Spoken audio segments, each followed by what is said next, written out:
My name is Jonny Coffin. My collection obsession is Vampira. It all started when I first moved to Los Angeles from San Diego as a musician. I was shopping around Melrose and found a poster of her in a little record store. Bought it, it went to my band house and to my next house and just kind of followed me around. I probably have about over 400 pieces total now.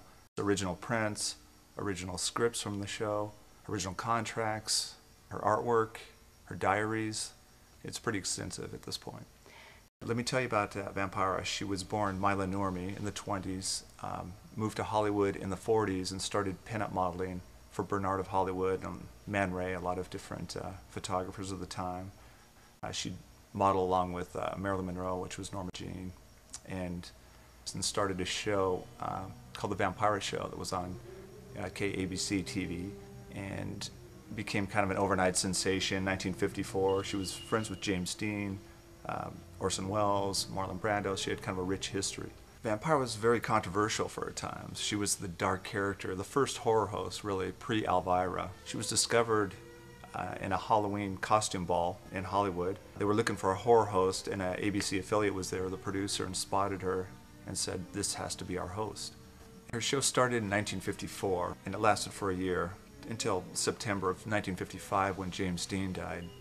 They were friends, the tabloids got a hold of it, and it was a basic witch hunt where they kind of blamed her. A lot of fans wrote in saying James was hanging out with her and how could this happen?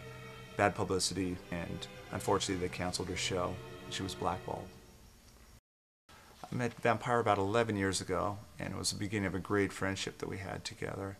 And I made a promise to her that anything I do with the character, I'd keep the spirit of it intact, and that was very important to her.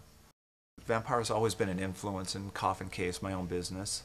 I mean, the theme works. We do coffin-shaped guitar cases, and we work with a lot of models. We just did a photo shoot with the cases floating in a swimming pool, and I had one of our models there posing in a vintage Hollywood style, wearing Vampira's original bat sunglasses.